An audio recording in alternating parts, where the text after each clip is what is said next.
Acompáñame a explorar juntas y juntos los retos y triunfos del emprendimiento, liderazgo y empoderamiento personal y profesional. Aquí encontrarás herramientas, inspiración y guía para transformar tu vida de forma integral. Soy Marisa Beltrán, esto es E, Empoderarte y Emprender. El poder de ser. Hola a todas y a todos. Bienvenidas y bienvenidos a este tu espacio E, Empoderarte y Emprender. El poder de ser tú. Recordando que este mes hemos tenido invitadas especiales de gran trayectoria y hoy no es la excepción. Hoy tenemos a una mujer comprometida con los derechos de las mujeres, la equidad de género y también, pues más allá, con ella misma, con su pasión, con esa lucha incansable de que todas y todos un día tengamos una vida libre de violencia.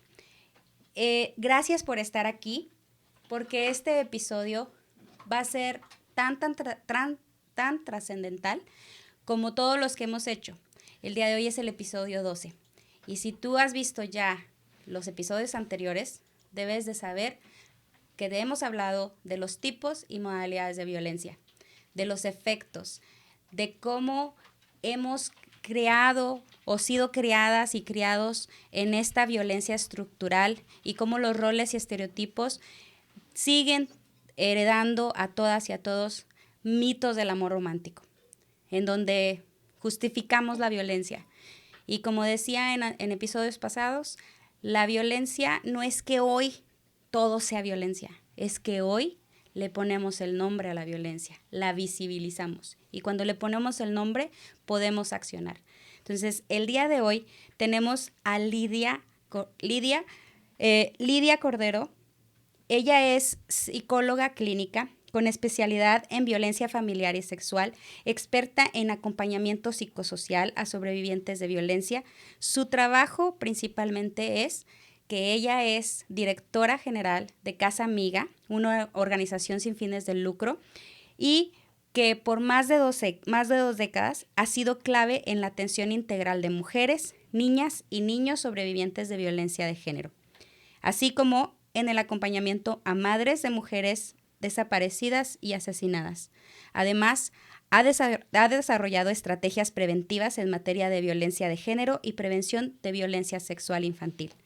Actualmente es directora ejecutiva en Casa Amiga y forma parte del movimiento de mujeres en Ciudad Juárez y Chihuahua.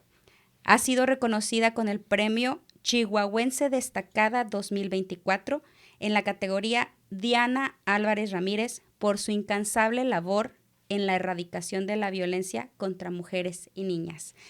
Lidia, te agradezco enormemente el tiempo, la disposición de que estás aquí. Para mí es un honor tenerte porque conozco tu trayectoria. Tuve el honor de conocerte personalmente en 2023, cuando estaba al frente de un proyecto que se llama Mejorar la Igualdad Sustantiva de Género en el lugar de trabajo, especialmente maquilas, en el sector electrónico. Y ahí me acerqué contigo para presentarte el proyecto y siempre has tenido las puertas abiertas para mí, por un mensaje, por una llamada, y el día de hoy no fue la excepción. Te agradezco enormemente que estés aquí. Bienvenida. Marisa, es un gusto, es un honor también para mí estar aquí en este programa que estás emprendiendo, como el nombre lo dice, y además también pues muy admirada el trabajo que ahora haces como en otros ámbitos, porque además que te conozco desde antes, cuando trabajabas también con el tema de mujeres como abogada representante de víctimas, y pues un gusto estar aquí. Sí, muchas gracias. Sí, como bien lo comentas, pues he estado ya, bueno, estuve como en 3 o 4 ocasiones en el Instituto Chihuahuense de las Mujeres. Por primera vez llegué en el 2014 y ahí estaba como asesora a mujeres víctimas de violencia. Después regreso en 2019 porque me dijeron, cuando salí, me dijeron, ¿vas a regresar a temas de violencia? Y yo dije, no, ya no.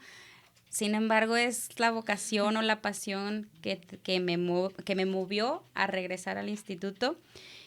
Salgo porque tuve que hacer prácticas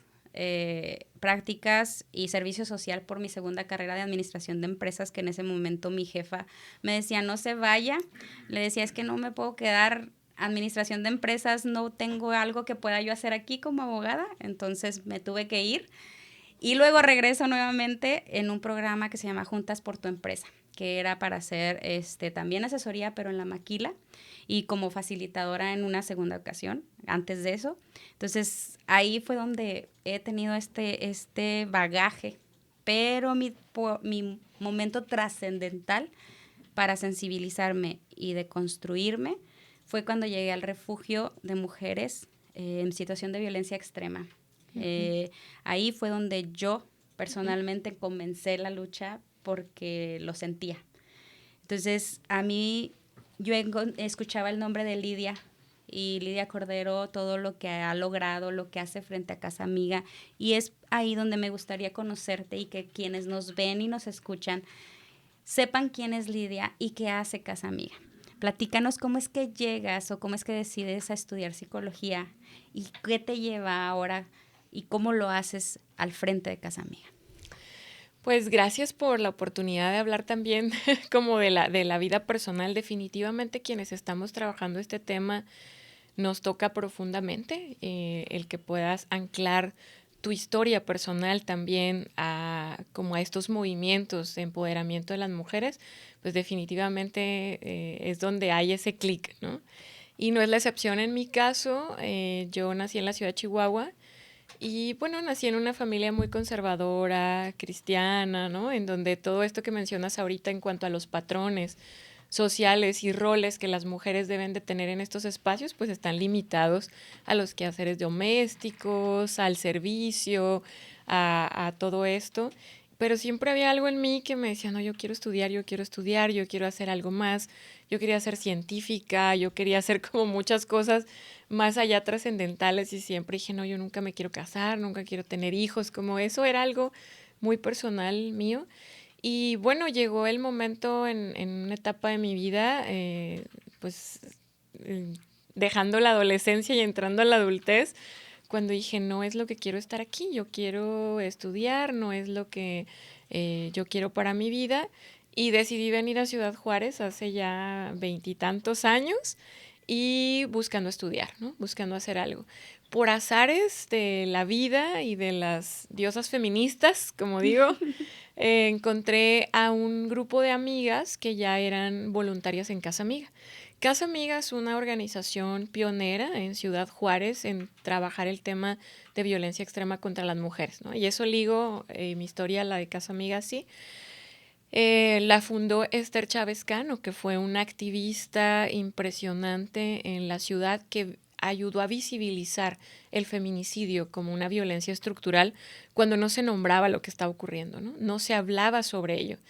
Y empieza en los 90s a documentar. Esther empieza a registrar los casos de las mujeres que se encuentran asesinadas y que nadie estaba nombrando como tal. Y en esa documentación hace una lista. La lista después se engrosa y se convierte en un estandarte para que ella empiece a visibilizar junto a otras mujeres más ya de la comunidad lo que estaba ocurriendo en Ciudad Juárez, ¿no?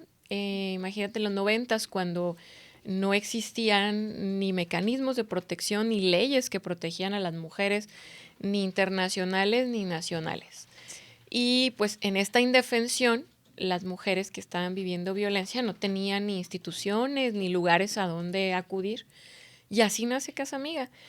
Primero como un activismo de visibilizar, de documentar, de hablar de lo que no se está nombrando. Y luego después le preguntan en algún momento, ¿y qué pasa con las mujeres que están vivas, que todos los días están viviendo violencia? ¿Quién las está atendiendo? Y así es como nace en una casita rentada, un espacio que es Casa Amiga, en donde empiezan a llegar mujeres de diversos tipos de violencia, o con diversos tipos de violencia buscando, ¿no?, alternativas para terminar con ella. Y así se va profesionalizando un modelo hasta convertirse en lo que hoy es, ¿no? Y bueno, me regreso a mi historia cuando yo llego a Juárez y conozco a estas amigas. Ellas ya eran voluntarias recientemente de Casa Amiga y me invitan a ser voluntaria de Casa Amiga. Uh-huh. Yo como escuchando qué será, ¿no? Y cuando llego a Casa Amiga conozco a Esther, una mujer impresionante, una mujer que significó y ha significado mucho en mi vida. ella junto a otras mujeres y además formando nuevas generaciones, ¿no? de este tema y trayendo a grandes mujeres también feministas a la ciudad a capacitar, como Marcela Lagarde, en aquellos entonces Marta Lamas y muchas más. Entonces, cuando empiezo ya a escuchar este tema, me hace clic, ¿no? Con lo que yo tanto me había cuestionado. Estos privilegios de los hombres, ¿por qué a las mujeres nos dejan relegadas en estos espacios? Y entonces empiezo a enamorarme profundamente de la visión y la filosofía feminista y particularmente la de Casa Amiga. Y ya lo que termina como de anclar mi vida, también sucede algo muy fuerte.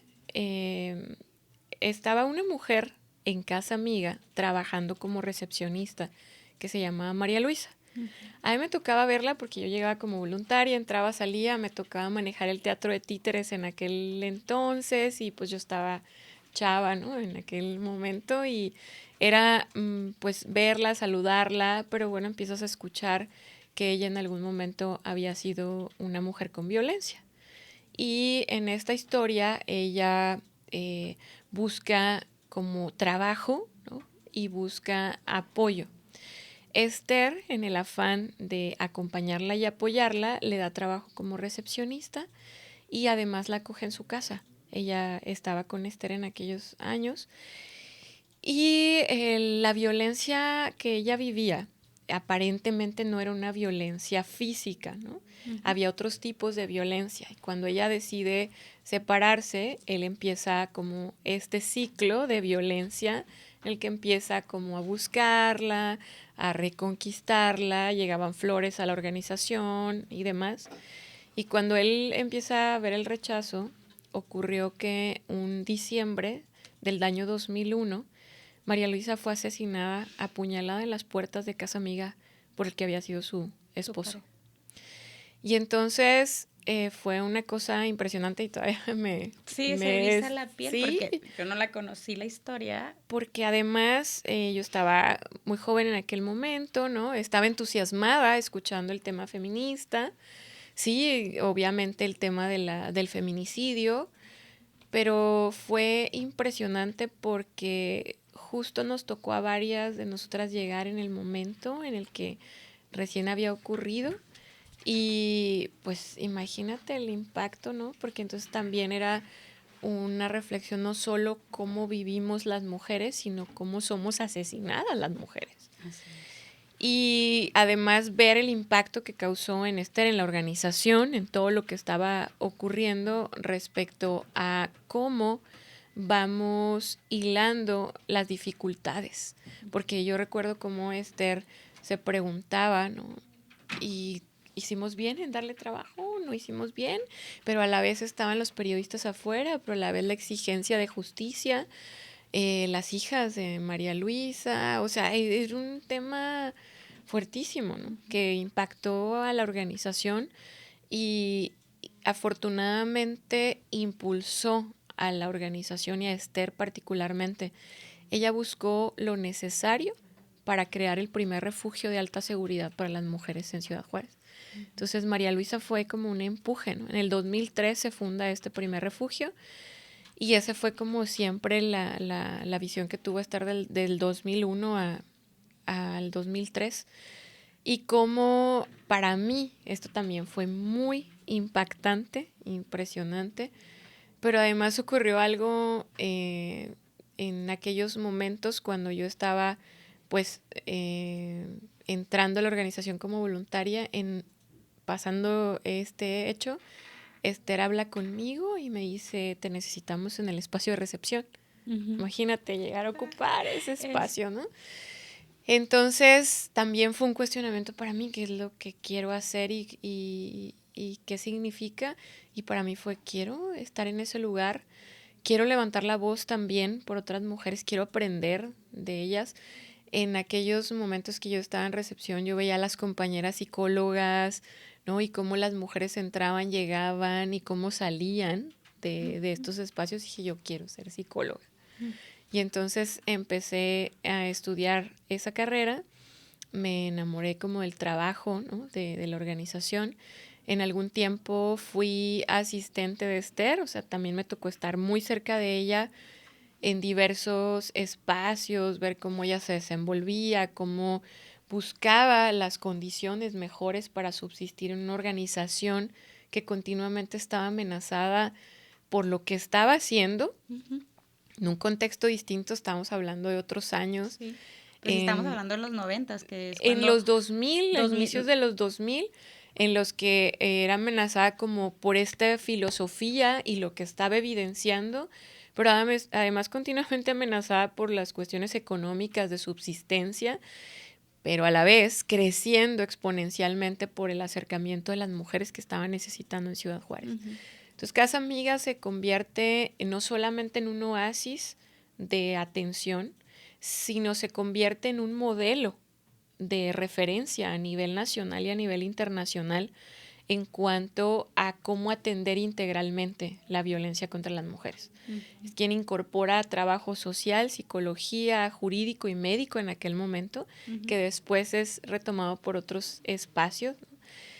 Y además de esto, Casa Amiga ha sido una institución que busca políticas públicas que favorezcan a las mujeres. Es decir, a la par que va creciendo, Casa Amiga busca desaparecer, Ujú. porque busca que la violencia contra las mujeres no deba existir.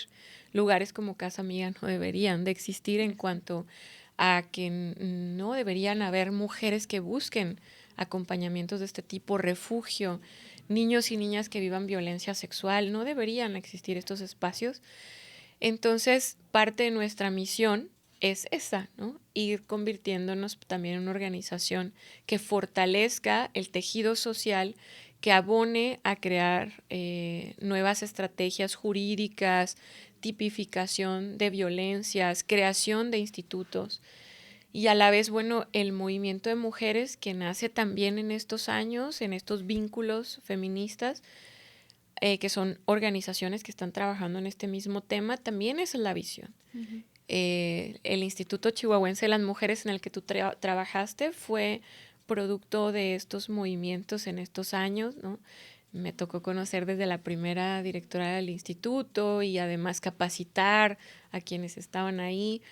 Y luego también la creación del Instituto Municipal de las Mujeres, la Ujú. Fiscalía Especializada de Género. Entonces, si hago una remembranza histórica, pues han sido momentos estratégicos de ganancia para las mujeres que siempre les digo a las nuevas generaciones, hay que conocerlas, ¿no? Sí, Hay que que conocer dónde vienen. hablando de conocer de dónde vienen, ahorita que tú bien lo mencionas, es como un contexto histórico y cómo trabajan juntas la función pública y que es muchas veces presionada por los colectivos, por las organizaciones sin fines de lucro.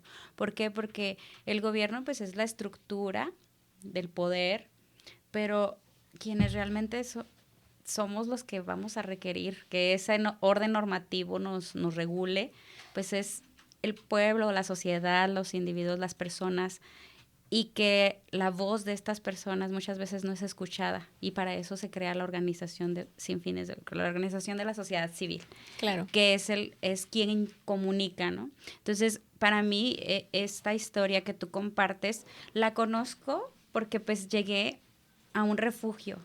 Y para quienes no saben, pues un refugio para mujeres en situación de violencia extrema, como bien lo comentas del caso de María Luisa, sí, ¿verdad? Sí. Es esta situación de mujeres que viven una constante de miedo a perder la vida en manos de su pareja o de alguna persona que tienen una comunicación muy directa, y que hasta las hijas o hijos viven esta violencia y no tienen red de apoyo, no tienen familia que les digan ahí no es.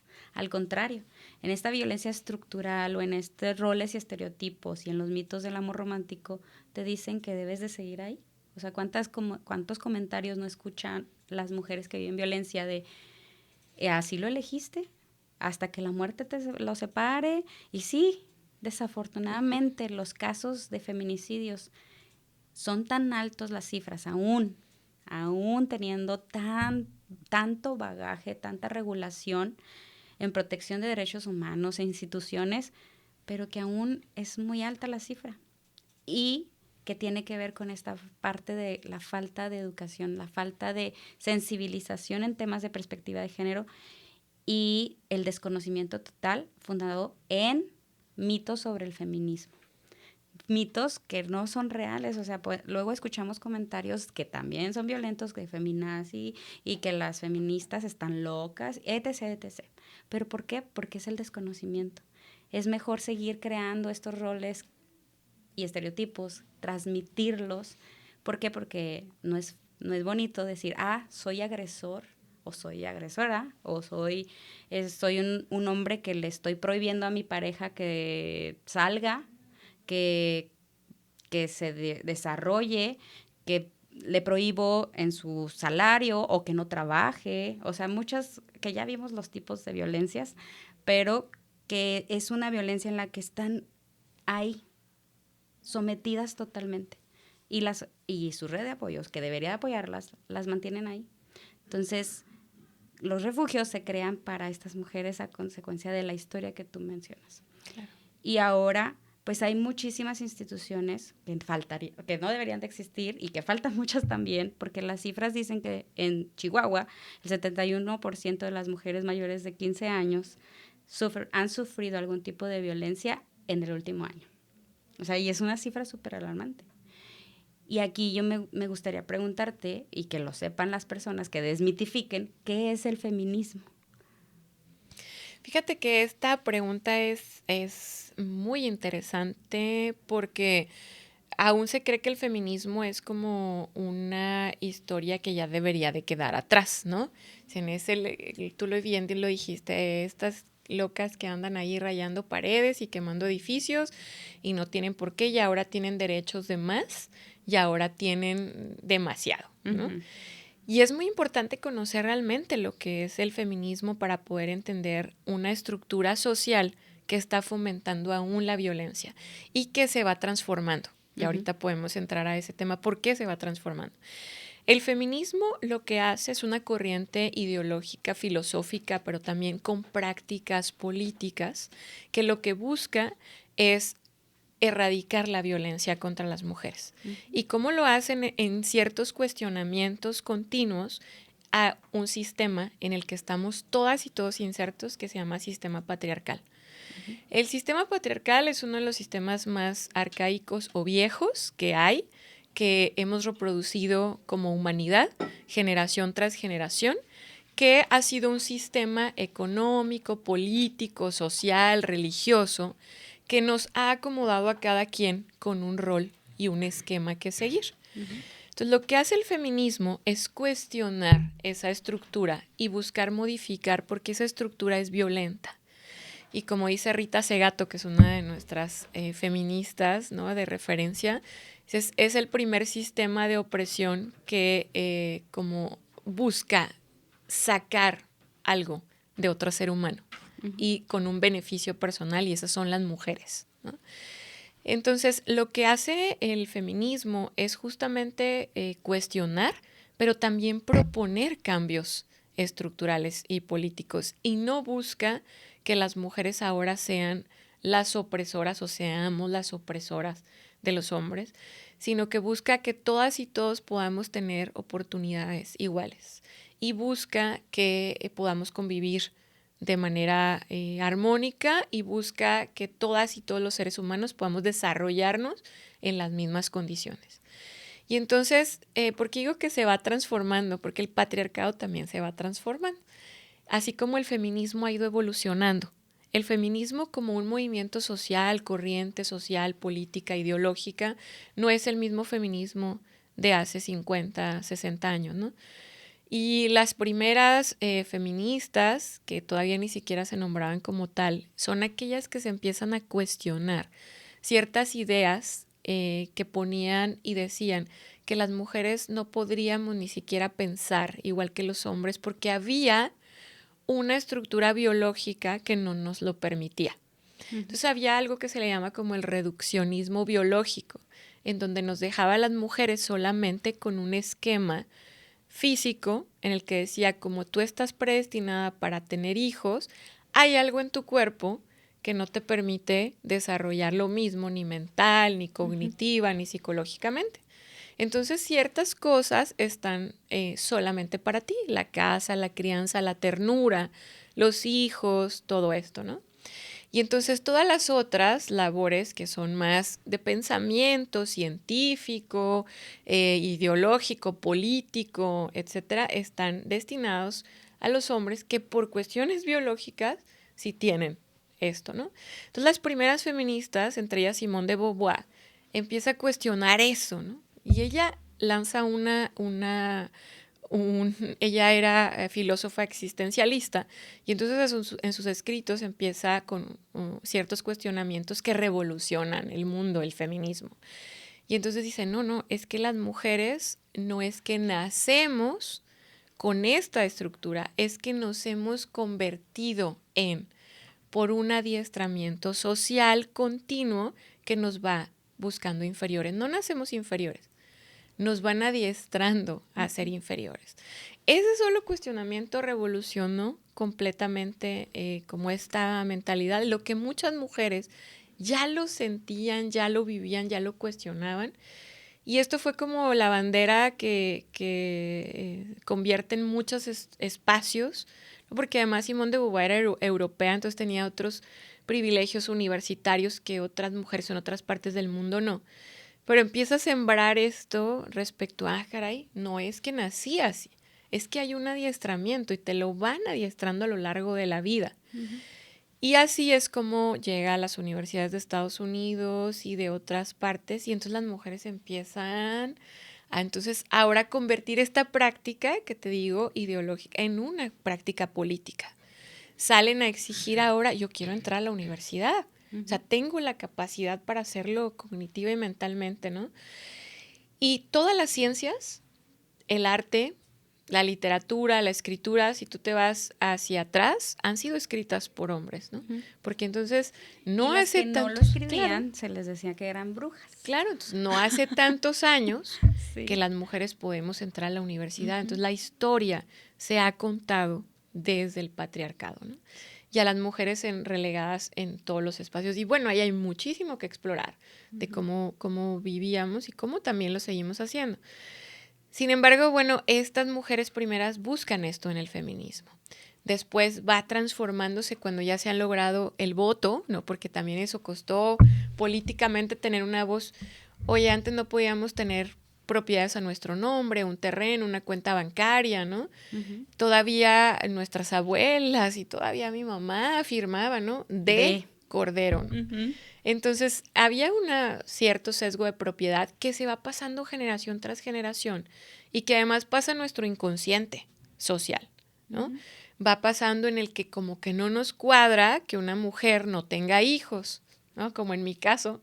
Entonces, como que algo no está bien con ella. Que no estás cumpliendo con el deber ser algo social. No, algo llama la atención porque decidió no ser mamá, ¿no? Y entonces son los cuestionamientos que continuamente se van haciendo a las mujeres que salen de esos patrones tradicionales o de esos roles que nos fueron asignados. Y entonces, ¿cómo le haces cuando sales de un rol como este? Pues lo más sencillo es criticarte, ¿no? Y entonces, eso es lo que pasa en el feminismo, ¿no? Uh-huh. Mujeres que salimos con otro esquema, otro cuestionamiento. No, pues hay que cuestionarlas, han de estar locas, todas son lesbianas, todas están en contra de los hombres. Ahora quieren asesinar a todos los hombres y demás. Entonces, el feminismo lo que propone es una sociedad más justa, más equitativa y cada vez se va transformando de acuerdo a las cuestiones sociales que se van presentando. Por eso yo que he transitado en el feminismo por 2 décadas, pues no veo el mismo feminismo de hace 2 décadas. Ahora son otros cuestionamientos porque además sí propone cambios políticos estructurales, por eso la creación de estos lugares, de estos institutos, las leyes que protejan a las mujeres. Uh-huh. Y por ejemplo, por ponerte un ejemplo sencillo, el tema de la igualdad sustantiva, uh-huh. que tanto nos cuestiona, ¿no? ¿Por qué no hay un instituto de los hombres? ¿No? ¿Por qué no hay un instituto municipal de los hombres? ¿Por qué nada más de las mujeres? Sí, o porque también las preguntas son, o sea, estamos hablando de derechos humanos de las mujeres, ¿son iguales o por qué? ¿Son diferentes a los de los hombres? O, pero los hombres también son asesinados.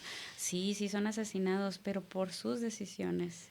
Y aquí justamente es cómo nos vamos a la raíz de estas situaciones en las que hablar con las mujeres en sus historias de vida, te das cuenta que cada etapa ha representado diversos tipos de violencia, definitivamente.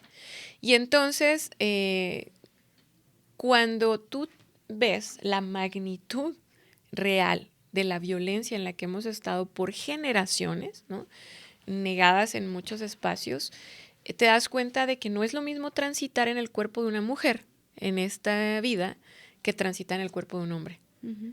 Basta con que, no sé, ahorita nos dan las 10 de la noche aquí en este espacio y yo salgo caminando porque no tengo auto. La manera en la que yo me voy a percibir caminando en un espacio público teniendo un cuerpo de mujer va a ser muy diferente a si uno de los compañeros sale caminando en ese mismo espacio, ¿no? ¿Cuál es el miedo que tenemos las mujeres a salir a la calle en Ciudad Juárez de noche?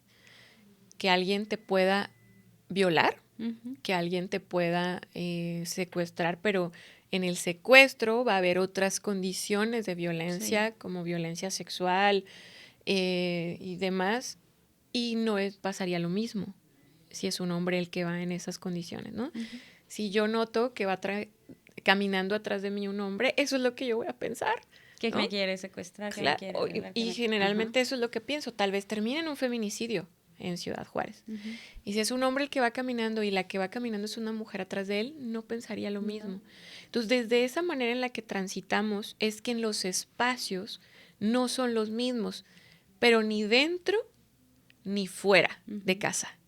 Así es. Ni en los espacios públicos ni en los privados. Y entonces en los públicos, pues lo que ocurre es que tenemos estas dificultades.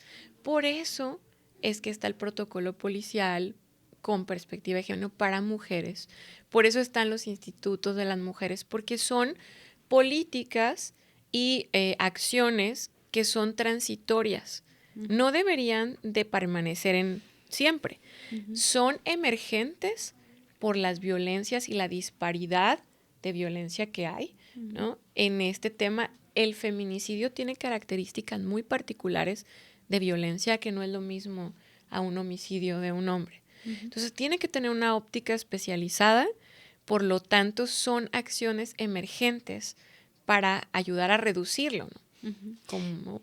Y ahí, ahorita que tocas, bueno, el tema, ¿no?, de feminicidio, el término, que algunos están en contra y dices que es un homicidio. O sea, ahí volvemos a lo mismo, del sistema patriarcal, de la violencia, de que no es lo mismo. Y para eso, antes de llegar a preguntarte, y bueno, ¿qué es feminicidio?, es importante tocar esta parte del ciclo de la violencia. ¿Y qué es el ciclo de la violencia? En un episodio pasado platicábamos de las violencias, tipos y modalidades de violencia, que es la violencia física, psicológica, económica, patrimonial, obstétrica y sexual. Y ahora vicaria.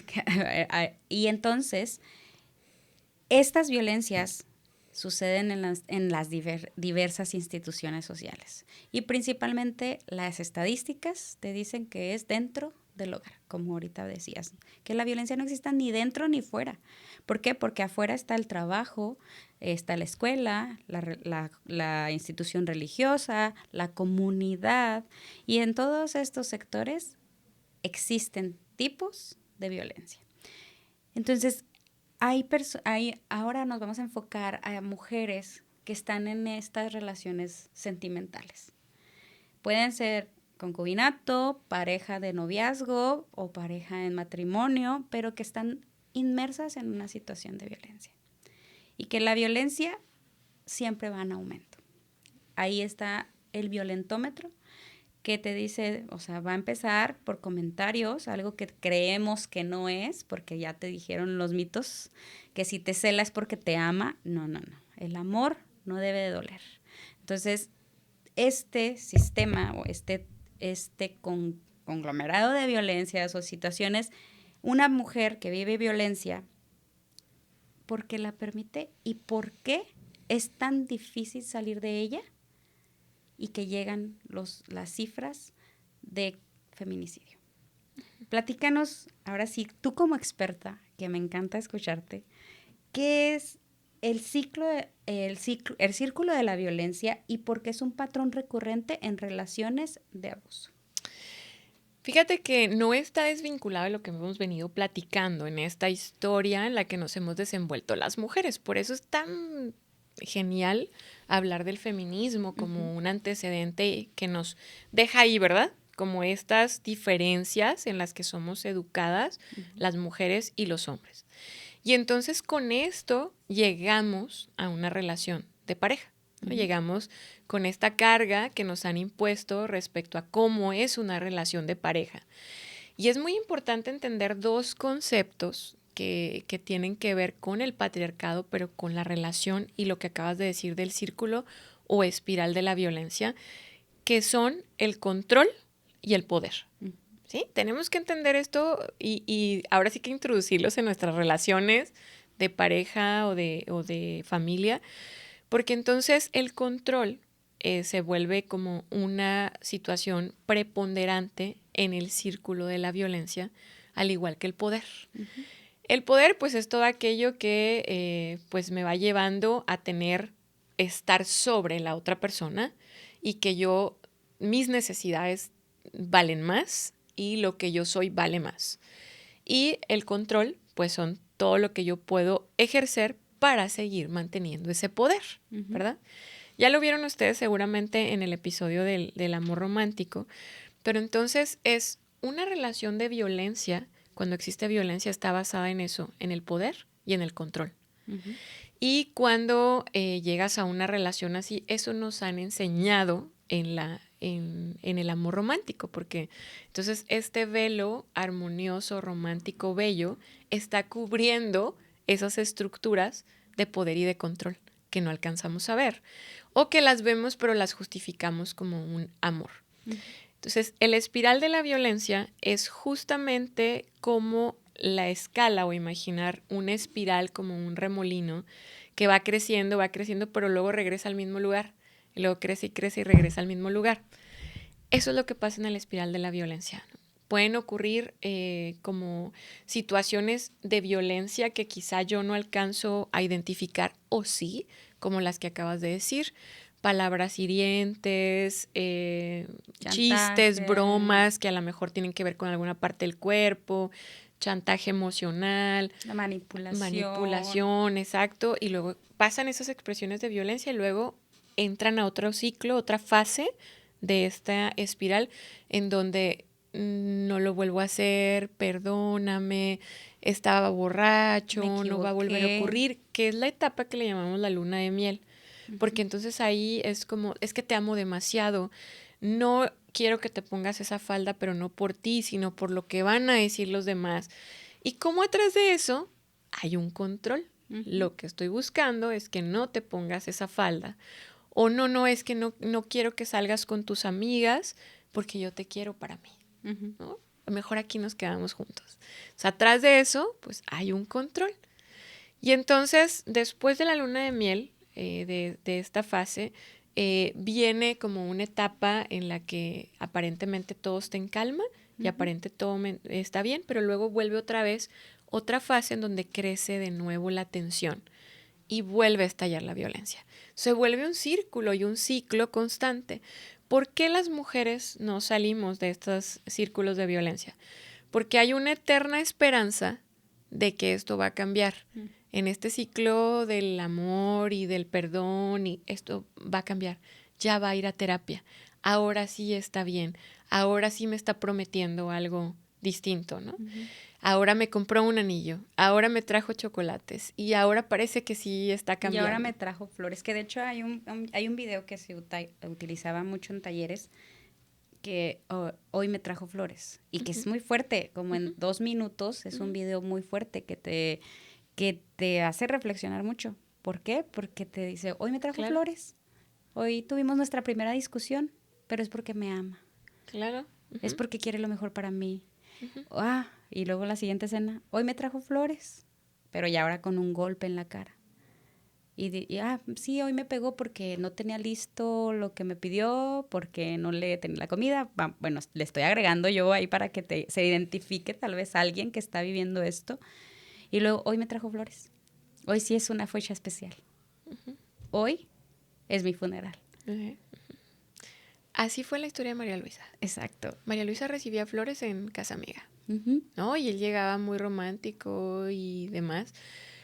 Pero justo entender esto del poder y el control es muy importante porque a la larga este ciclo de violencia genera en las mujeres unas situaciones de indefensión aprendida y de autoestima devaluada. Uh-huh. O sea, no pasa no solamente la violencia, sino que de manera sistemática se va erosionando como cuando la tierra pasa el viento y se va llevando capas de piel, de tierra. Asimismo pasa con cada ciclo de violencia que va ocurriendo. Va disminuyendo la capacidad de esta mujer de entender y de ver más objetivamente las situaciones y entra en procesos de indefensión aprendida. Es decir, empiezo a ceder mi control, porque ya las cosas empiezan a salir de mi control a esa persona. Uh-huh. Y entonces ahora me descubro que ya no me peino igual, ya no me maquillo igual por las reacciones que va a tener él cuando me ve así. Ya no hablo por teléfono con mis amigas, ya no hago nuevas amistades por cómo va a reaccionar él. O dejo de Entonces, mi trabajar. control y mi poder ya están comprometidos en una relación de pareja. Y entonces ahí, ¿qué es lo que pasa? La autoestima de las mujeres tiende a disminuir. Y entonces está como en este ciclo de violencia y ella con una incapacidad de poder ver las situaciones y además con una autoestima limitada. Uh-huh. Y mi autoestima ahora depende de esta persona, depende cómo me vea, cómo me valide, cómo si me da o no permiso de salir, de ir. Y creo que todos nos podemos identificar en situaciones así que incluso la mirada puede ser un mecanismo de control, ¿no? Uh-huh. Y ahora ya volteo y de la manera en la que me ve, yo ya digo, no, esto mejor más cubierta, mejor no me voy, mejor me quedo con él, ¿no? Entonces empiezan a cerrarse todas las estructuras de apoyo, la violencia aísla. Uh-huh. Es donde entonces las mujeres empiezan a perder estas redes de apoyo, ¿no? Y si además, como tú bien lo dijiste ahorita, cuando intento buscar ayuda, hay un eco que me está diciendo, tú estás mal, obedece, entra en esta cajita, no está bien que las mujeres hagan esto, ¿qué vas a hacer sola? ¿Tienes hijos? ¿Cómo van a ver una mujer divorciada? Entonces, eso va anclando aún más el que las mujeres se queden calladas y acepten estas Y condiciones, sumando ¿no? al dicho que utilizan, ¿no? La gente, algunas personas, de también que calladita te ves más bonita. O sea, todo lo que hay de trasfondo de las frases que escuchamos o que escuchan las infancias y las Claro. adolescencias. Los adolescentes, Claro. ¿verdad? O sea, de que, calladita no, calladita no te ves más bonita. O sea, no, levanta la voz, si te incomoda, no es ahí. Claro. Y ahí está como este tema que tanto el feminismo cuestiona, que es el tema de la propiedad. Entonces, en este velo de amor que platicábamos, podemos ser capaces de decir, soy tuya, ¿no? O eres mía. Sí. Eres mía y es que por eso no te dejo ir, porque yo no quiero que nadie más te vea, nada más que yo. Nada más te quiero para mí, nada más quiero que estés conmigo. Y entonces empieza el tema del control, por el tema de la propiedad. Uh-huh. Y entonces ahora mis decisiones, mis acciones están pasadas por alguien más. Y ese es uno de los tips que siempre trabajamos con las mujeres.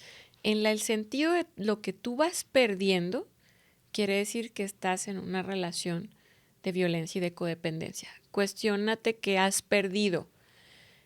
Las mujeres empiezan a decir, yo antes me vestía súper así como me gustaba, yo antes me maquillaba, antes salía con mis amigas, salía de viaje y nos íbamos juntas. Y en la medida en la que empiezas a perder autonomía, Por eso también el feminismo habla tanto del tema de la autonomía de las mujeres, porque es el poder de decidir sobre mí, sobre mi cuerpo, sobre mis decisiones, sobre lo que pienso, sobre lo que creo, sobre cómo quiero vestirme, lo que quiero estudiar, si quiero no tener hijos, etcétera, etcétera. ¿Qué se ve comprometido en una relación de codependencia? La autonomía, porque empiezas a perder el poder y empiezas a perder el control. Y ahí que tocaste ya el tema principal, vaya, ¿qué es la codependencia emocional y cómo se vincula con la violencia de género? O sea, ¿qué es para quienes te escuchan y no conocen estos temas? ¿Qué es la codependencia? La codependencia es como la consecuencia de todo lo que hemos venido hablando ahorita, ¿no? Estar en un círculo de violencia, ir perdiendo autonomía, ir perdiendo poder, ir perdiendo control, te convierte o te vuelca en un estado de codependencia. Porque entonces ahora la codependencia puede tomar múltiples caras. Puede ser que en el momento en el círculo de violencia y en el poder ya no trabajaste. Perdiste la autonomía económica, perdiste la autonomía laboral, ya no trabajas, te dedicas solamente a casa. Perdiste la escuela, ya no seguiste estudiando, ¿no? En este ciclo. ¿Y qué tal si yo digo, pero es que yo decidí? O sea, yo decidí, es que yo, o sea, que digan, sí, ya dejaste de trabajar, pero es que yo decidí dejar de trabajar para atender a mis hijas o hijos. Es que yo dejé de, pero hay claro, hay una línea delgada en ese tema, ¿no? Por supuesto que habrá mujeres que conscientemente y decididamente digan, no quiero tener hijos, dedicarme a casa, a ser mamá, y ese quiero que sea mi rol. Y es muy respetable. Cuando no es así, cuando este ciclo te ha dejado como consecuencia esto, es decir, no lo decidiste conscientemente, sino a través de este velo romántico de amor, ¿no? Que estás como dispuesta a dejar y ceder tu autonomía, tus sueños, ¿no? Por transformarlos por alguien más. En el tema de decir, para evitar problemas. Evitar problemas, para que no me deje, para no quedarme sola, porque esa es la peor maldición que le puedes decir a una mujer. Te vas a quedar sola, ¿no? Porque nos han enseñado también en este sistema patriarcal a que las mujeres solas no podemos. Necesitamos a un hombre que esté, el príncipe azul. Sí, que esté con nosotras, nos rescate, nos mantenga, nos valide, provea, ¿sí? Entonces, ese es uno de los principales factores a nivel emocional y de autoestima que no permite que las mujeres salgan de relaciones de codependencia. Entonces, te decía, si ya no trabajas, si ya no estudias, hay una codependencia económica, ¿no? Y seguramente lo vieron en el tema de violencia económica. Toda mujer que está en una violencia económica ya no es dueña del recurso, tiene que depender de la pareja para todo, para la gasolina, para el cuidado, etcétera, ¿no? Y entonces el dinero y lo económico siempre ha tenido una estructura de poder. Y entonces quien gana más, quien tiene más, tiene el poder. Y entonces ahí se vuelve de manera sutil que quien trae el dinero a la casa es quien tiene y toma las decisiones, ¿no? Y muchas mujeres llegan con nosotras a casa, amiga, sin un peso en la bolsa, contada la gasolina de cuánto van a recorrer, con esta violencia económica y ellas sin la capacidad de generar lo propio porque nunca lo pudieron hacer, ¿no? Porque entonces dejaron todo esto atrás. Entonces, si perdiste económicamente, si vas perdiendo también la cuestión emocional en esta erosión que les digo en cuanto a la toma de decisiones. Entonces, la codependencia puede ser económica, puede ser emocional también. O sea, muchas mujeres perdemos esa capacidad en este tema de tomar decisiones. Entonces, ¿cuántas mujeres ni siquiera se cuestionan la vida política, pública, ¿no? Porque no, yo voto por el partido que mi esposo dice, ¿no? O yo voy a la iglesia que mi esposo dice, ¿no? Entonces, todas estas decisiones que van ligadas a la autonomía cognitiva, mental, espiritual, etcétera, están dependiendo de esta otra persona. Entonces, la codependencia se vuelve una indefensión para las mujeres. Y tú puedes decirles, ¿no? Las situaciones, pero no alcanzan a verla, porque justamente la condición en la que están, pues las vuelca en una incapacidad de poder tomar decisiones, ¿no? Cuando llegan a procesos de terapia, por ejemplo, en Casa Amiga, llegan, saben que algo está mal, no saben cómo salir, pero luego dicen, pero usted dígame qué hacer, ¿no? De ceder el poder, dígame qué hacer. Ujú. Entonces, por eso un proceso de terapia feminista con esta perspectiva de género es indispensable, porque no estamos en las mismas condiciones. ¿Cuántas mujeres están en estas situaciones de violencia y pueden llegar a una terapia psicológica y es, a ver, ¿qué hizo usted para provocar que esto sucediera, ¿no? Ay, Y la sí. responsabilidad entonces ahora, de nuevo, de las mujeres, de algo estás haciendo mal por lo que no está De funcionando volteas la la culpa. situación. O sea, Claro. tú tienes la culpa, tú lo ocasionaste y dices, a ver, a mí me pasó un caso de una persona que conozco, no, yo como abogada que he acompañado a mujeres en situación de violencia, pues doy lo más pertinente de estos temas que estamos platicando. Pero me tocó un caso de una persona, mm, una vecina, que su hija estaba viviendo violencia. Y pues ya con tantas experiencias, pues sabes que les das como que le ayudas a la mamá, porque la que la está viviendo, pues ella no está en este estado de indefensión y Claro. de que ella va a hacer todo porque lo ama y él lo ama a ella. Entonces tratas como que, a ver, ustedes, la red de apoyo, ¿no? De llévela con una abogada, con un especialista. Y ya la persona llega y me dice, pues ya la llevé con una psicóloga o abogada, no recuerdo bien, que le dijo, no, es que ese es su esposo. Y la Biblia dice que usted debe de aguantar. Y yo me quedé, ¿dónde está esa persona para irle a enseñar perspectiva de género? Porque, o sea, está a nada de que muera en las manos de su pareja. Y sí, la siguiente ocasión que hubo un evento de tensión, la golpeó tan fuerte que de ella dice que se pegó en algún lado, pero que, o sea, el golpe, ya tú tendrás muchas personas que han asistido a Casa Amiga, como las que yo vi en el refugio, que dices, ese golpe no fue por accidente, ese fue un golpe que la debe haber agarrado de la cabeza y la estrelló contra el excusado del baño. Y después nos platicó que así fue. Entonces, es decir, ahora que que las personas dicen, ay, ya tienen muchos derechos, ¿y para qué el 8M? ¿Y para qué el Día de la Mujer? Sí, también hay un Día del Hombre, pero se conmemora y se promueven las masculinidades alternativas y la responsabilidad paterna, la responsabilidad afectiva y también la corresponsabilidad familiar. Eso es el día, el 19 de noviembre, es el Día del Hombre, pero que no tiene que ver con el hombre que no paga pensión alimenticia, que reproduce todos estos roles. Entonces, para quienes dicen, no, no hay un Día del Hombre, sí, sí lo hay. Entonces, ¿por qué el Día de la Mujer es tan importante? Por todo lo que hemos estado platicando. Que hay muchos casos que dicen, ¿para qué? Si ahora están Claro. aquí, ahorita ya eres psicóloga, tienes experiencia, ya te desarrollas, ya hay igualdad paritaria en el Senado, ya hay en los organismos Tenemos una mujer empresariales, presidenta tenemos ya. una mujer presidenta y el techo de cristal ya se rompió. Sí, Pero no es una realidad, las cifras así ahí es. están.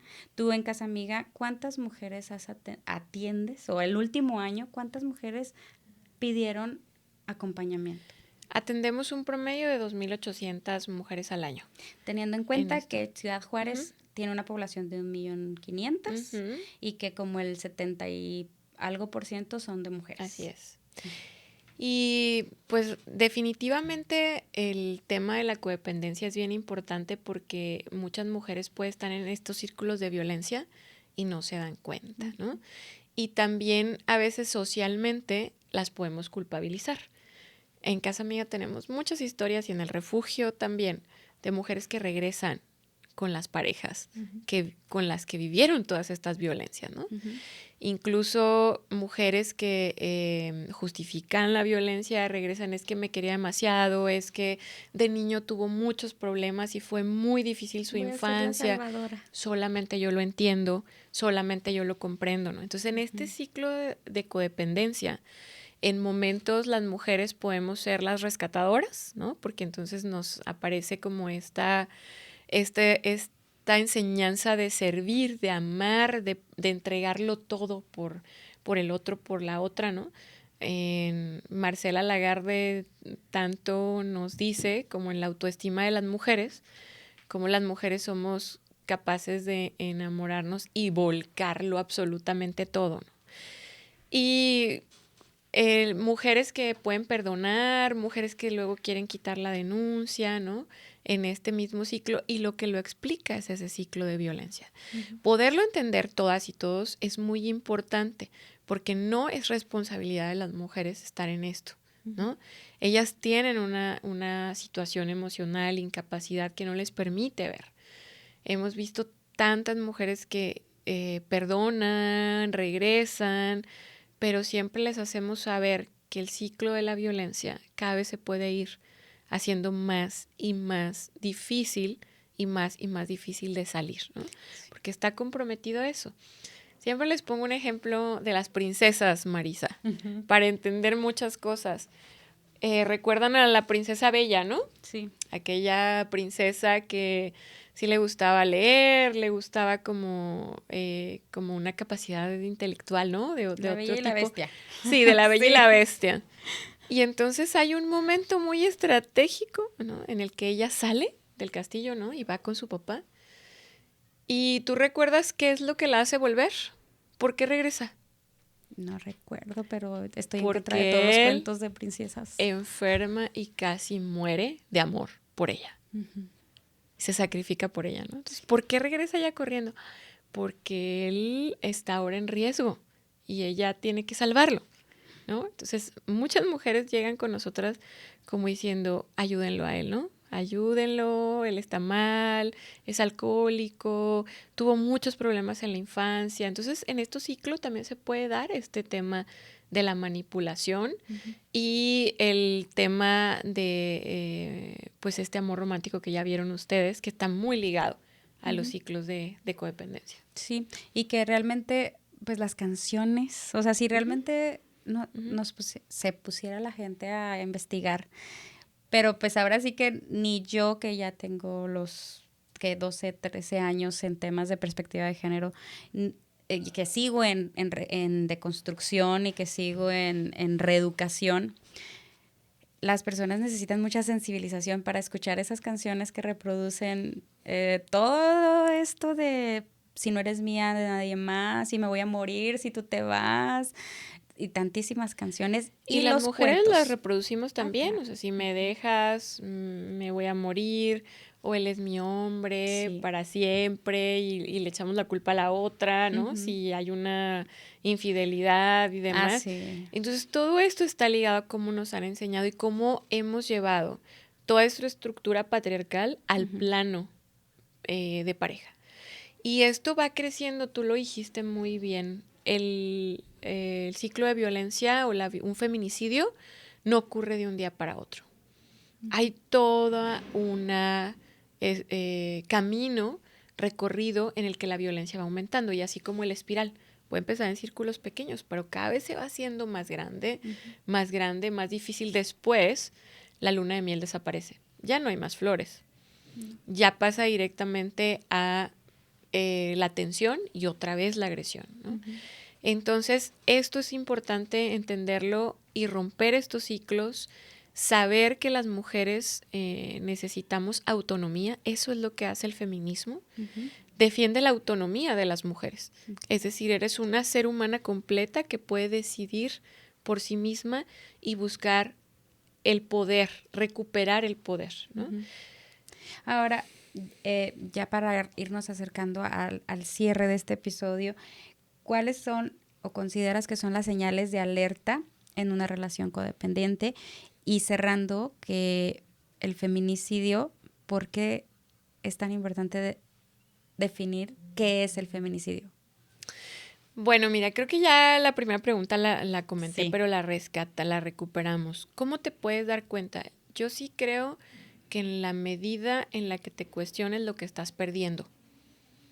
Es decir, pregúntate así total, completa, honestamente, y a las mujeres hasta un ejercicio de escritura, y pongas en el plano personal qué he perdido, ¿no? Proyectos, yo quería poner una tiendita, quería hacer esto, pero no lo he hecho. Si has perdido en una relación, entonces algo está pasando ahí, ¿no? Algo está sucediendo.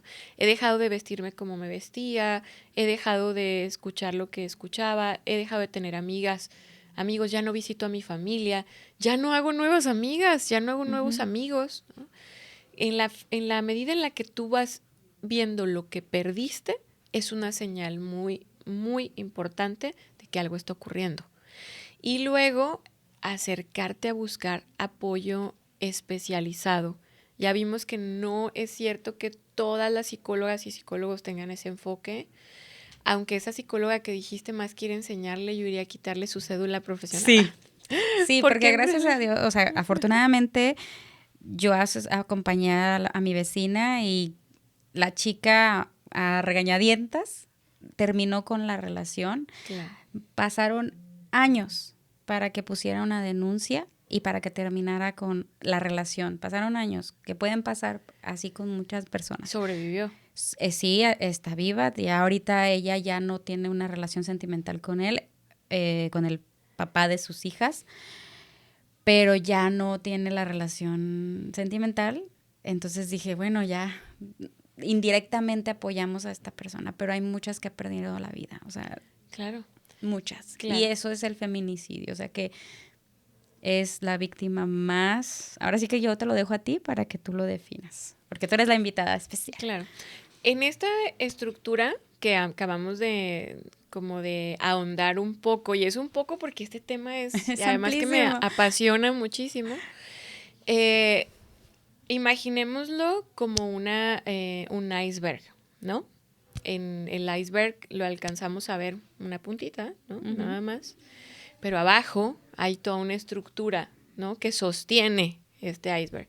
Todo lo que acabamos de decir y hablar y de todo esto es lo que sostiene un sistema, que es la punta del iceberg o la violencia más extrema contra una mujer, el feminicidio. ¿Sí? O sea, el que todo esto que está sosteniendo llega y culmina en la muerte violenta de una mujer. Y fíjate que este término es muy interesante porque puede ser que yo no esté viviendo violencia o una mujer no esté viviendo violencia de pareja, pero es asesinada en la calle en un feminicidio. Y no es porque haya escalado a ese grado la violencia que yo vivía, sino porque el sistema, ¿no? termina violentando a las mujeres a este extremo. Y ocurre en sociedades y en culturas en las que estos cimientos están tan bien estructurados que fomentan que sigan ocurriendo. ¿Por qué lo decimos feminicidio? Porque tiene características específicas. Tú como abogada las conoces súper bien, pero tiene características justo de la utilización del cuerpo de las mujeres, de la exposición del cuerpo de las mujeres cuando son encontradas asesinadas en la vía pública, violentadas sexualmente, expuesto su cuerpo, ¿no? Como una forma de desecho, porque termina siendo un mensaje social de que esta es como donde terminan las mujeres en esta situación. Y el otro feminicidio, que es el íntimo, que es el que acabamos de platicar ahorita, que ocurrió con María Luisa, es cuando ocurre por una pareja, expareja, novio, exnovio, o que haya tenido una relación sentimental o esté teniendo una relación sentimental en esta misma estructura de poder, en donde es mía, es en el ámbito privado. Entonces, pueden ocurrir en diversos escenarios, pero al final es como esta expresión máxima de violencia contra las mujeres que sigue ocurriendo y que ahorita hay una obligatoriedad que la Suprema Corte de Justicia de la Nación mandata a todos los estados de la República a investigar todos los casos de muertes de mujeres con perspectiva de género como feminicidio hasta descartarlo. Fíjate, esto no ocurre realmente así en la práctica, No. pero ¿por qué no lo mandata así la Suprema Corte de Justicia? Porque en un contexto mexicano como este, en el que las mujeres estamos en un sistema tan violento, realmente ocurren muchos feminicidios de mujeres que pasan desapercibidos, ¿no? Uh-huh. Incluso algunos suicidios, ¿no? Que aparentemente ella se ha suicidado, pero ¿qué hay atrás? Sí, ¿no? que hay detrás de Claro. toda la historia, cuánto Ujú. estuviste pues soportando o aguantando, tolerando la violencia. O que los haces pasar como un suicidio. Uh-huh. Y es por lo que la Suprema Corte de Justicia dictamina esto por el caso de Mariana Limas Buendía, que fue una mujer del Estado de México que fue asesinada por su pareja y aparentemente la dejó, ¿no? Atada a un cordón de zapato, ¿no? Junto a la cama, y cuando llegan a investigar, se suicidó. Entonces, reducir la violencia contra las mujeres a este estilo, o como ha pasado aquí en Juárez, al estilo crimen organizado, ¿no? La encontraron en una cajuela de un auto, crimen organizado. Sí. La encontraron envuelta en una cobija, crimen organizado. ¿Cuántos de estos Realmente historias no fueron están en un feminicidio? Uh-huh. Bueno, pues ahora, yo también soy muy apasionada del tema, de hecho lo hemos visto en los episodios pasados, nos hemos extendido muchísimo porque es un tema tan rico para quienes sabemos lo que hay detrás. Para ti que has trabajado con mujeres en situación de violencia, que te ha constatado y has visto cuántas mujeres han muerto a consecuencia de vivir esto. Y yo igual, o sea, yo cuando llegué al refugio, yo no tenía la sensibilización, yo realmente desconocía de los temas de derechos humanos, porque en ese entonces, 2012, la reforma de derechos humanos a consecuencia de la sentencia del Capitolio Conunero, con los casos de feminicidios de los 1900, de los 90s. Que ni siquiera eran reconocidos que ni como siquiera, feminicidio. exacto, Uh-huh. que todavía es una deuda pendiente, Uh-huh. pero que realmente nos apasiona porque sabemos, y tener en cuenta que la violencia no discrimina. O sea, hablamos, sí, en este episodio de los derechos de las mujeres que viven violencia. Sin embargo, la violencia es estructural y hay que revisar qué estamos haciendo en nuestras instituciones para erradicar la violencia. Y para cerrar, me gustaría pues escuchar qué mensaje te gustaría compartir con las mujeres que nos escuchan y que pueden estar atravesando situaciones de violencia o codependencia. Mira, hay diversas claves, como dice Marcela Lagarde, claves feministas para identificar como estas situaciones de violencia, ¿no? Y poder salir de ellas. Una de ellas tiene que ver muchísimo con las redes de apoyo. Entonces, si tú ya hiciste tu análisis y encuentras que has perdido, que estás en una situación como que no te agrada y demás, uno de los principales factores es buscar redes de apoyo. Y tú puedes buscar redes de apoyo con mujeres cercanas, o tú puedes ser una red de apoyo para otra mujer, porque eso también es que no nos lo enseñan, ¿no? Y entonces las mujeres se quedan solas en violencia. Entonces, buscar ayuda, buscar apoyo, buscar acompañamiento, entender que no saldríamos solas de esto, porque no es tan fácil, porque ya lo vimos todo lo que está enmarcado ahí, las situaciones emocionales, económicas, tal vez tengo hijos y entonces no quiero porque se van a quedar sin su casa, sin su colegio, etcétera.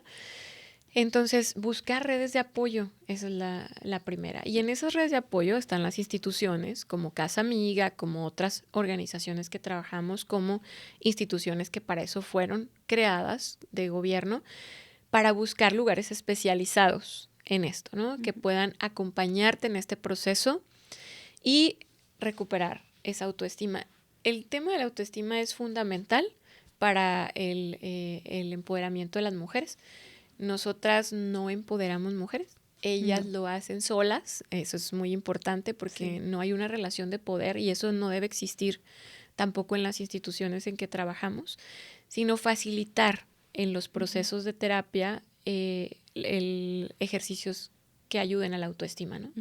Conforme ellas van recuperando lo perdido, ¿no? Ya van saliendo con más amigas, están ahora estudiando algo que antes no habían estudiado, ¿no? Ahora están estudiando la prepa, ya se metieron a la universidad, están relacionándose, emprendiendo un negocio, siendo independientes económicamente. Conforme vas recuperando tu autoestima y tu autonomía, vuelve, ¿no? Y entonces eso te permite, ya con una autonomía y una autoestima mucho más estable, ya te permite tomar decisiones más claras. A veces creemos que necesito salir en muchas ocasiones, ¿sí? Refugiarme, buscar un lugar y primero salirme. Y luego ya entonces trabajar en la autoestima y en el empoderamiento. Pero a veces ocurre al revés. A veces también primero toco puertas, me trabajo en mí, leo, escucho podcast de esto, leo feministas y todo, y me va sirviendo para entender estos procesos y luego tomar decisiones respecto a lo que yo quiero y a lo que yo necesito en esta autonomía. Entonces, pues la recomendación más grande es seguir hablando sobre esto, ver al feminismo no como como una enemiga. El feminismo es una corriente aliada, no nada más de las mujeres. De verdad que sigo creyendo también muy Justo firmemente. Esa era la pregunta que te iba a decir. Muy firmemente. ¿Es exclusiva de mujeres? Sí, va desde la experiencia de las mujeres, porque ¿Sí? tiene que ver por cómo lo hemos vivido, pero lo que el feminismo aporta es a todos y todas. O sea, es una sociedad que pueda beneficiarse en todos los sentidos, ¿no? Que sea equitativa, que sea justa, ¿no? Y cuestiona todos estos sistemas capitalistas, sistemas que han fomentado estas mismas desigualdades. Entonces no es exclusiva, pero también es muy cuestionadora, ¿no? La corriente feminista de esas estructuras que siguen fomentando el poder y el control, porque pueden irse transformando ahora en maneras más sutiles, y eso es lo que el feminismo también va evolucionando a cuestionar estas nuevas formas, ¿no? Ahora pasan en internet, ahora pasan en otros espacios que antes no pasaban, y tú lo dijiste muy bien. Las mujeres hemos ocupado ya espacios de dirección, ¿no? O espacios públicos, universidades, ahora podemos estudiar doctorados y postdoctorados. Sin embargo, los hombres no están entrando a los espacios privados. No es algo que esté ocurriendo. Por eso las mujeres ahora tenemos dobles jornadas de trabajo, porque entonces trabajamos, pero también somos soporte emocional de hijos, demás, y esa es la parte tan importante que el feminismo fomenta, que los hombres y los papás ahora trabajen temas de la ternura, temas de la crianza positiva, que se involucren en las labores domésticas, alimenticias, etcétera, Para porque entonces reducir la esto es lo que carga. estamos buscando, ¿no?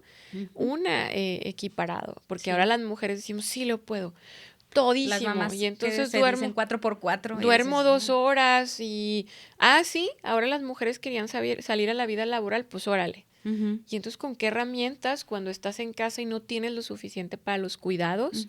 Cuando no tienes, no, que muy feminista, órale, póngase a cambiar una llanta de su carro. Sí. Entonces, eso también, luego caemos, ese es otro tema como el Sí. falso empoderamiento, ¿no? Sí. Donde las mujeres nos terminamos cargando de otras cuestiones más, cuando la invitación, y ahora sí que el incentivo es, también los hombres deben involucrarse. Sí, y ahora que tocas de los hombres, Casa Equidad. Casa Equidad. Platícanos de Casa Equidad para cerrar, para que todas las que nos están escuchando puedan compartir. Y si hay hombres, que aquí hay uno presente, que ya yo creo que ya se sabe todos los temas de feminismo y derechos de todos los episodios. Qué bueno, pero que sepan qué es Casa Equidad y que también hay para ellos. Conforme Casa Amiga fue evolucionando, ¿no? Y dándose cuenta que otra manera de erradicar la violencia contra las mujeres es justo trabajando desde las estructuras patriarcales que los hombres tienen. Entonces, en el 2015 abrió un programa que se llama Casa Equidad.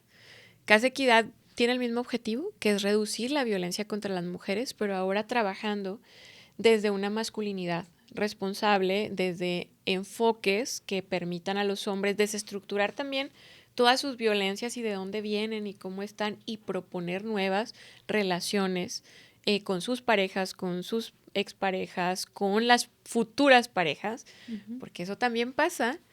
Aguas si no te atiendes cuando dejas una relación de codependencia como mujer, porque puedes repetir ciclos con otra nueva pareja.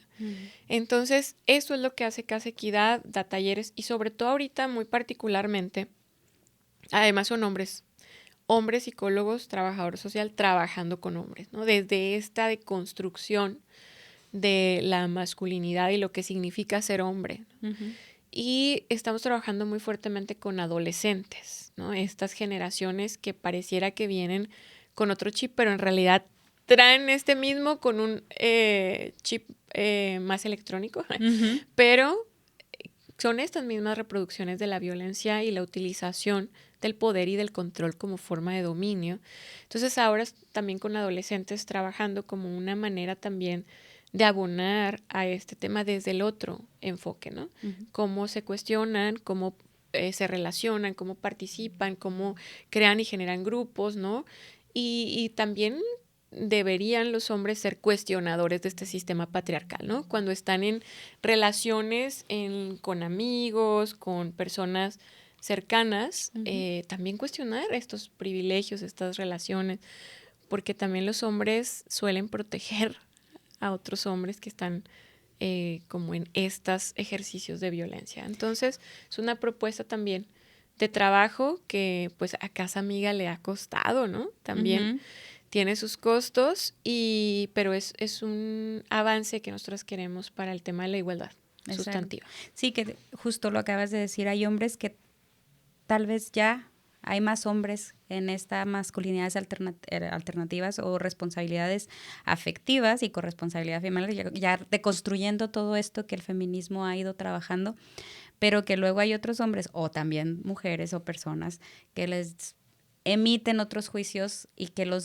no los dejan salir en este desarrollo integral, ¿no? O sea, que escuchamos mandilón, la vieja le pega, etc. Muchas cosas que escuchamos allá afuera en la sociedad y que la invitación es a sensibilizarse, a buscar en Casa Amiga y en Casa Equidad temas y sensibilización y romper con estas estructuras, estas violencias que nos afectan a todas y a todos.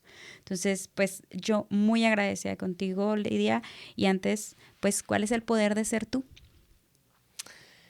El poder de ser yo es ser dueña de mí y tener una autonomía que me permite compartir con otras mujeres lo que soy. Muchas gracias, qué bonito escucharte. Y Lidia, de verdad, gracias por compartir tu experiencia, gracias por hacer tan rico este episodio, porque dos personas que tenemos esta trayectoria convergimos aquí en este momento y es apasionante escucharte. Espero que para quienes están escuchando también lo sea. Entonces, muchas gracias por toda tu sabiduría con nosotras y con ellos también, que estén ahí, que espero compartan para que todas y todos realmente tengamos un día, una vida libre de violencia en cualquier entorno. Muchas, muchas gracias. Y pues bueno, este episodio es un recordatorio de que la violencia de género sigue siendo una realidad que no podemos ignorar, pero también es un mensaje de esperanza. Hay caminos para salir, hay redes de apoyo, hay instituciones de la función pública y también de organizaciones como Casa Amiga y Casa Equidad, y hay maneras de transformar nuestra realidad. A quienes nos escuchan, recuerden que la información y el acompañamiento puede hacer la diferencia en la vida de muchas mujeres.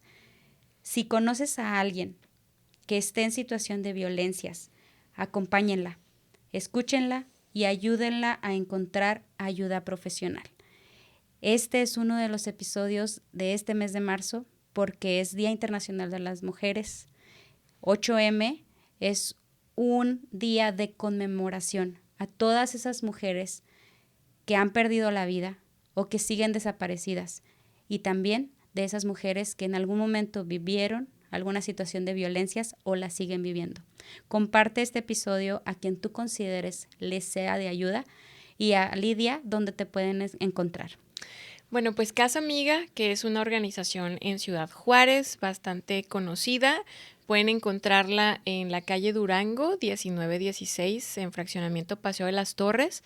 Tenemos ya una pequeña oficina en Riberas del Bravo, también en la etapa 3, en el centro comunitario, también brindando espacio a las mujeres que están en aquella zona y les es más difícil acercarse al centro principal. Y el teléfono es 656-690-8301 y el que termina igualito pero en 00 es la línea de emergencia, que está a las 24 horas del día.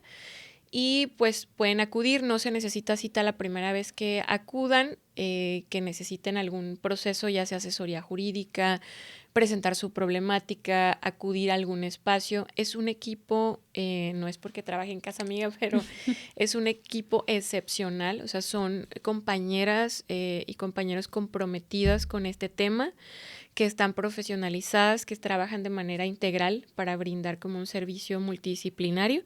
Entonces hay diversos servicios a los que se pueden acceder, desde pláticas, talleres, cursos. Tenemos un programa de prevención en comunidad donde pueden invitar a una maquiladora, a una escuela. Entonces, bueno, pues es un equipo que va a estar ahí para escuchar y pues esos son los espacios a donde pueden acudir. Muchas gracias, Lidia, y muchas gracias a ti que nos estás escuchando. No te olvides de seguirnos en todas nuestras redes sociales, Empoderarte y Emprender, el poder de ser tú. Yo soy Marisa Beltrán, sígueme como Marisa Beltrán Imagen, y no te olvides de suscribirte a YouTube y Spotify para que no te pierdas ninguno de nuestros episodios y revisa los anteriores si es que no los has visto. Comparte y comenta qué te pareció este episodio, me encantará leerte. Nos vemos en el próximo porque hablaremos de empoderamiento de la imagen y como bien lo dijo Lidia, yo no empodero, te empoderas tú. Gracias.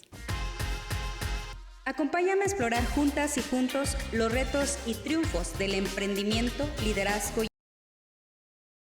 empoderamiento profesional. Aquí encontrarás herramientas, inspiración y guía para transformar tu vida de forma integral. Soy Marisa Beltrán, esto es EE, Empoderarte y Emprender, el poder de ser tú.